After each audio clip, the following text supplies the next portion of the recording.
Camaquã para o cliquecamaquã.com.br e o programa Bom Dia Camaquã. Esse foi o repórter Expovarejo Costa Doce das Ruas. Daqui a pouco tem mais. Bom, agora 10h32 e toda sexta-feira a gente tem a participação aqui do Marco Longaray, o seu tradicional comentário. Bom dia, Marco. Bom dia, meu amigo Eduardo Costa. Bom dia a você que está dando audiência, está acompanhando a programação da Rádio Clique aqui, nesta manhã bem outonal aqui. Uma aragem aqui na Camaquã de São João Batista. Quem está na sombra está fresco. Hoje está o dia, como eu digo, bem outonal. Se tu estiver na sombra, tu vai achar que está fresquinho, ainda mais com aragem. A gente está percebendo aqui do estúdio panorâmico as folhas das árvores aqui no entorno balançando bastante. E se tu estiver no sol, tá mais... Tá quentinho. Mas ontem foi um dia assim, ontem à tarde esquentou bastante, né? Aí depois à noite já houve também tá chegando uma chamada frente fria aí, né? Houve uma ventania aqui pelo menos na cidade, né? Que eu notei. E eu que sou colorado, né? Ontem o Internacional estreou na Libertadores, jogando lá contra o Bahia, né? Num empate de 1-1, né? Bahia saiu na frente, depois o Inter empatou, os gols no segundo tempo. E eu acho que o time precisa um pouco mais de ajuste, né? Eu acho que os times de futebol, muita coisa, em parte, melhorou aqui no Brasil. Eu sou do tempo que o Beira-Rio, as pessoas tinham que sujeitar a tal da Coreia. A Coreia era um lugar no Beira-Rio que as pessoas tinham uma visão pouco acima do gramado. Quer dizer, o nível dos olhos da pessoa estava no gramado. E tinha um fosso, enfim, uma estrutura cavada, profunda, para que as pessoas não invadissem. E qualquer briga de jogadores, já parte da torcida, em algum evento, em algum jogo, invadia o campo, né? Hoje conseguimos superar um pouco essas questões do futebol. As pessoas estão ali, à margem do campo, já não se vê as invasões que aconteciam mesmo quando tinha o fosso, e os estádios estão mais modernizados, mas precisa avançar muitas coisas. Por exemplo, eu falando desse empate do Inter, eu acho que um empate, do ponto de vista de jogar fora, num grupo chamado Grupo da Morte da Libertadores, os 4 componentes são candidatos às vagas, e o Bahia, muito bem treinado,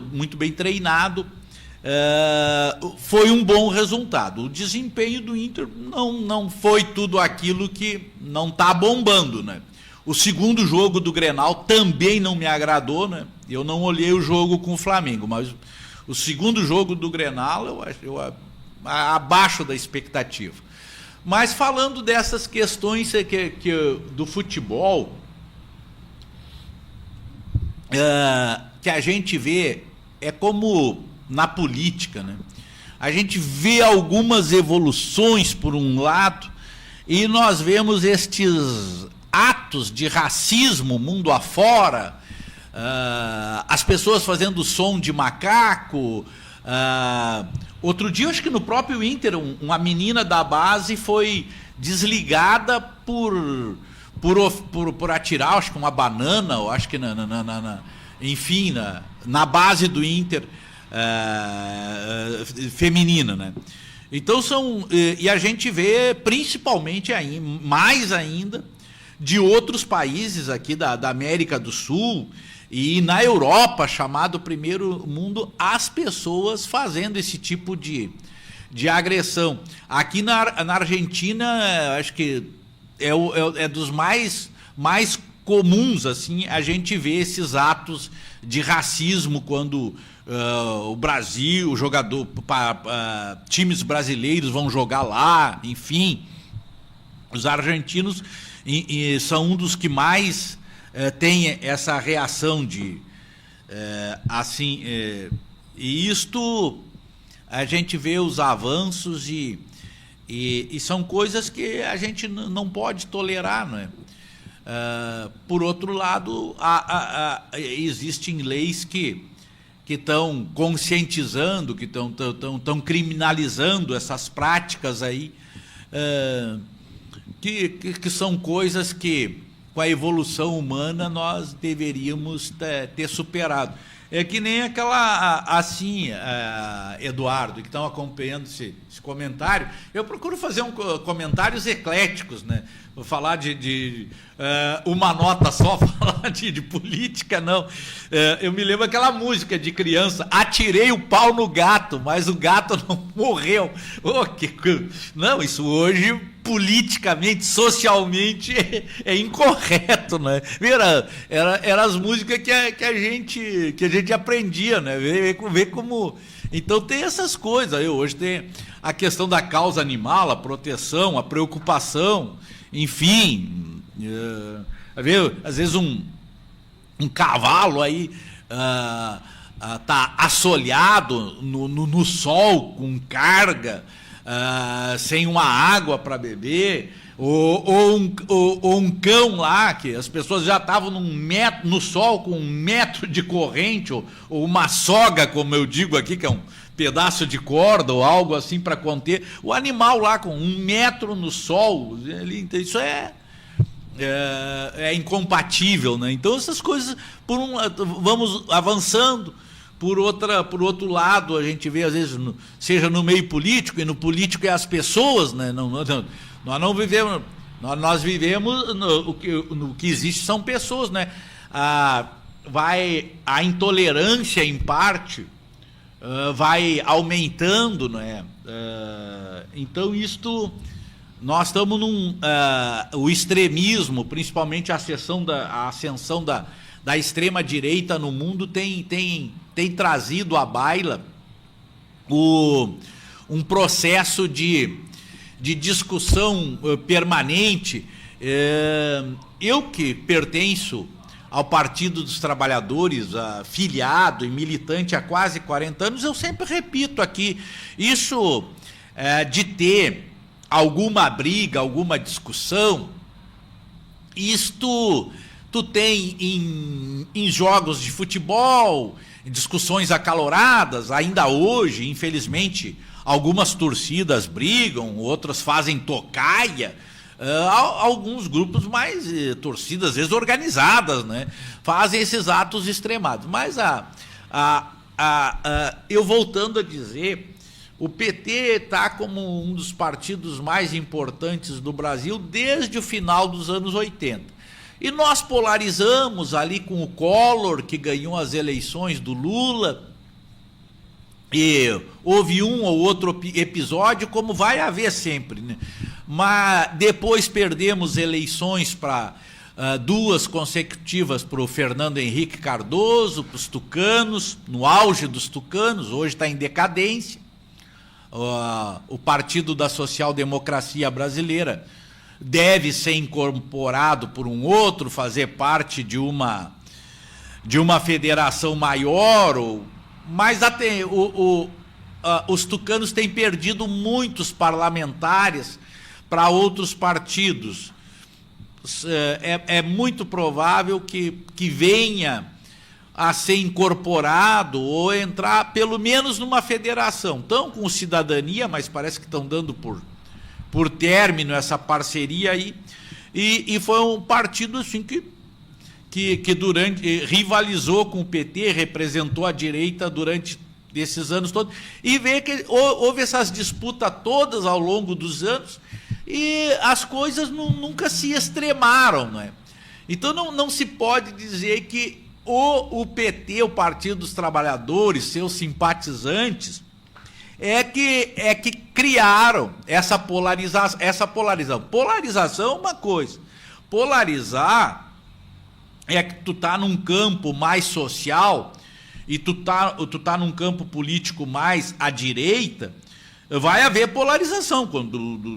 Aqui na eleição para prefeito não houve uma polarização entre o Abner e o Maranata, houve uma polarização. Isso estão em polos opostos, enfim, isso sempre vai haver. Mas nós não tinha notícia naquele tempo de famílias inteiras, parentes, virarem inimigos, se ofenderem por causa da política. E não foi o PT que criou isso, nós convivemos muito. Exceções vai haver, até as famílias, mesmo que não participem de nada, tem membros que não têm boas relações, da natureza da relação das pessoas. Mas então isso, o que trouxe esse clima de belicismo, esse clima de discórdia, a ascensão da extrema-direita, porque eles trabalham com questões negacionistas sobre saúde, trabalham com questões negacionistas sobre pesquisas, sobre institutos de pesquisas, e também com a propagação de meias verdades, juntam um pouco de verdade e traz à baila uma parte de um assunto que é verdade com outro que é mentira, e acaba criando uma confusão. E tem as fake news, que são assim, isso vem de toda uma organização mundial, o disparo massivo e contínuo e diário e permanente de fake news, né? Isso então acaba convulsionando, e parte dessas pessoas, às vezes limitadas na interpretação, limitadas no conhecimento, elas tomam essas fake news, essas mentiras como verdade, e isto acaba gerando um clima com um potencial bem grande de discórdia, não é? E isso então é que fez com que o PT não tem na sua raiz, na sua origem, nenhum motivo para que haja discórdia, aliás, desde 80, o PT fundado em fevereiro de 1980, mas desde 89, quando houve a primeira eleição direta presidencial, o PT tem chegado ao segundo turno, pelo menos, exceto uma eleição ou duas, perdemos para o Fernando Henrique, mas ficamos em segundo lugar, e quer dizer, polarizamos a campanha eleitoral, e não necessariamente isso reflete em discórdias do ponto de vista que se encontram hoje na sociedade. Infelizmente, essa ascensão da extrema-direita, aqui no Brasil, ela está galvanizada, está no entorno do bolsonarismo, mas não é só o bolsonarismo. A extrema-direita ela vai além do que é, ela está hoje mais ou menos assim na figura do Bolsonaro, mas é além dele, né? É bem além dele. E esta sociedade em permanente litigância, briga, isso não é bom, né? Não é bom para a sociedade como um todo. Às vezes tem setores que também ajudam a provocar essa discórdia. E as redes sociais, a gente olhando, que coisa maravilhosa tu ter uma rede social, enfim, a instantaneidade da comunicação. Por outro lado, às vezes ali estão pessoas que com baixo conhecimento, e eu nunca tive a pretensão de desqualificar as pessoas no sentido de pisoteá-las ou de diminuí-las, mas tem pessoas que não entendem minimamente de um assunto e ela não tem vontade de aprender.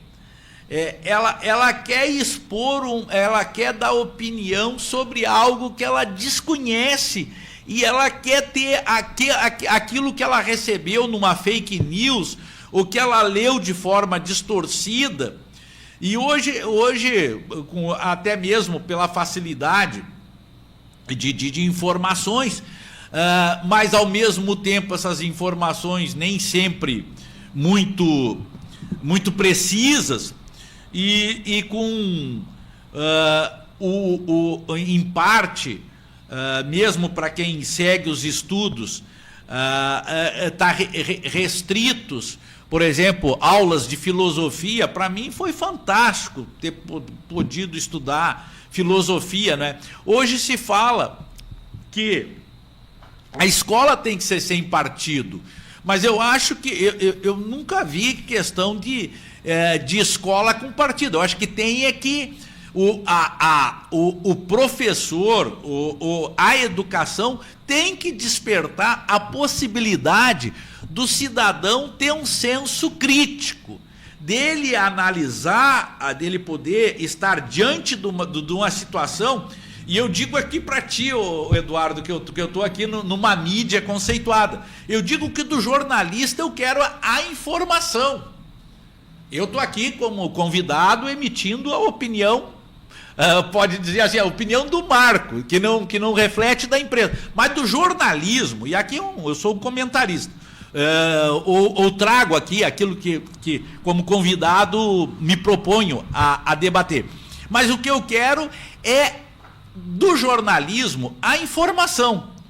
E aí a opinião, eu vou ver o que tem na notícia, o que tem nas informações, e a opinião eu vou fazer. Agora nós vemos parte do jornalismo que eles dão a informação e aí dão a interpretação deles sobre determinados assuntos. E vou dizer um exemplo aqui. Uma vez o Haddad foi prefeito de São Paulo.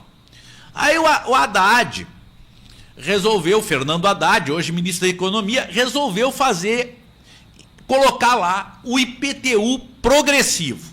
O que é o IPTU progressivo para o cidadão, a cidadã que está me ouvindo aqui? O IPTU progressivo, ele é mais ou menos assim, ó.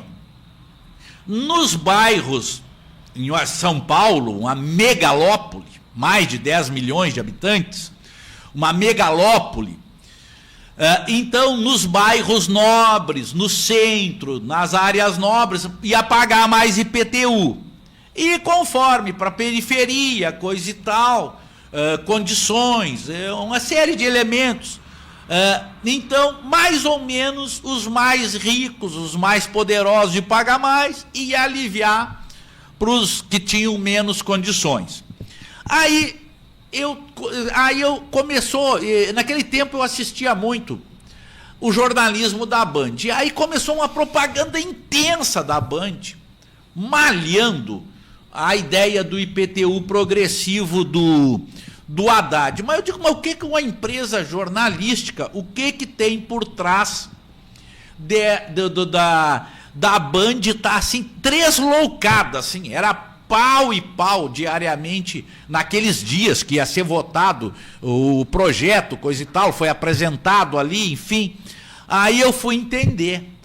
O João Saad, dono da Band, é dono de inúmeros imóveis, inúmeros não, porque tem de vários imóveis em área nobre de São Paulo.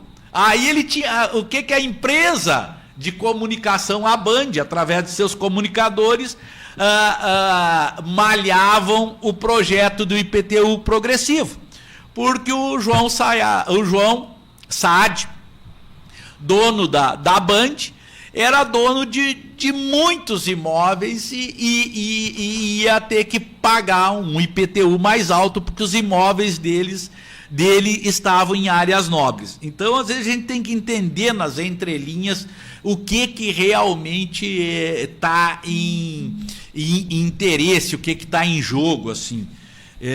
Isso, então, é que faz a diferença da mediocridade. Eu, por exemplo, quando digo ignorância, a ignorância é um termo no Brasil que é chamar alguém de ignorante, ou a pessoa que é chamada de ignorante se ofender. Ignorante é como eu querer dar a opinião sobre, por exemplo, sobre medicina, ou querer. Eu não estudei medicina, eu não tenho como, ou mesmo um farmacêutico, não posso estar ali o que eu conheço de fórmula de medicamento, enfim, eu sou um ignorante desse ponto de vista. O que eu posso é ir lá comprar remédio receitado por quem está. Então eu não posso falar sobre isso. Aí a pessoa lê uma meia página de um assunto e já quer. Então as coisas assim, nós não podemos ser raso no conhecimento. E aí, voltando a essa história, essa questão que eu dizia ali, que se fala muito em escola sem partido. Eu não acho que é questão de partido em escola, é questão de orientar o cidadão.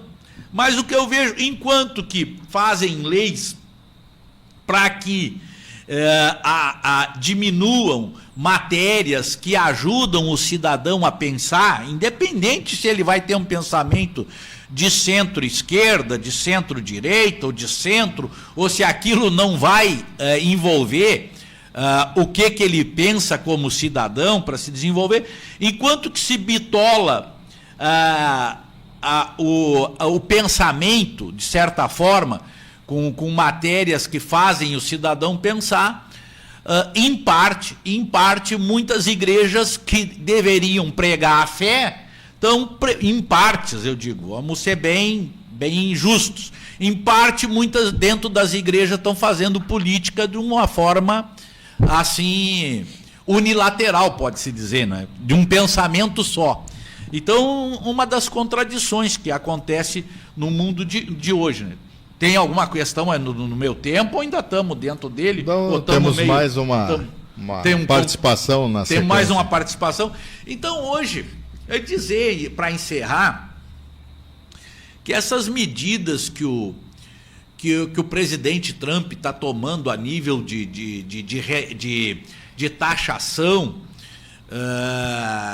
diferenciada, o Brasil está em torno de 10%, outros países com mais. Só ontem, imagina se isso fosse no Brasil. Ontem as empresas americanas, se fosse no Brasil, o presidente estava sujeito ao impeachment. Ontem as empresas americanas perderam mais de 2 trilhões. Tiveram queda de mais de 2 trilhões nas bolsas. Imagina se isso fosse, se as medidas que o Trump está tomando fosse no Brasil, já tem algumas proposições de impeachment do presidente. Mas e os Estados Unidos ainda ali perseguido pela China, ainda é a economia mais forte do mundo, mais consumista, enfim, mais rica ainda hoje. Mas isso é aí que mora o problema, como a gente diz no popular. Isto pode levar a essas medidas que o Trump está tomando, elas podem levar ao invés de produção. Hoje os Estados Unidos são dependentes também, ao mesmo tempo que são muito consumistas, são dependentes de outros países para fornecerem. Essas taxas podem, ó, hipótese, podem levar à recessão nos Estados Unidos, podem levar, assim, um impacto negativo, como é o caso, pelo menos ontem, nas principais empresas dos Estados Unidos, só ontem uma perda superior a 2 trilhões. Então isso é bastante grave, esses movimentos. E ele é um presidente muito polêmico, não é? Todos os dias ele diz algum tipo de coisa que causa insegurança, não é? Para a população, não é? Se fosse medidas de impacto que apontassem assim para uma melhoria, mesmo que fosse só para os americanos, para os norte-americanos, americanos somos todos nós que moramos nas 3 Américas, né? A gente está acostumado a chamar os americanos como americanos, os americanos do norte, da América do Norte. Mas, enfim, são medidas muito arrojadas, muito arriscadas, e que é como uma aposta alta no pôquer, Eduardo, e quem está me acompanhando. Isto pode ser uma aposta alta no pôquer com um blefe. E isso pode dar errado, né? Pode dar errado, e pode dar errado não só para os Estados Unidos, como pode dar errado para muitos outros países com reflexo, porque por se tratar da maior economia do mundo, um país extremamente consumista, isso pode ter reflexos. Pode ser bom para alguns países, pode vir a ser bom para o Brasil, pode outros para aumentar as relações comerciais com o Brasil e melhorar para o Brasil. E pode esse pôquer de alto risco, com aposta arrojada, pode também não ter um perdedor só, pode dar um desarranjo mundial, por conta de que os Estados Unidos é o país mais poderoso do mundo por enquanto. Muito obrigado por essa oportunidade, ter estado contigo aqui nesta manhã linda, pelo menos aqui em Camaquã, e com quem acompanha a programação aqui do Clique Rádio. Um abençoado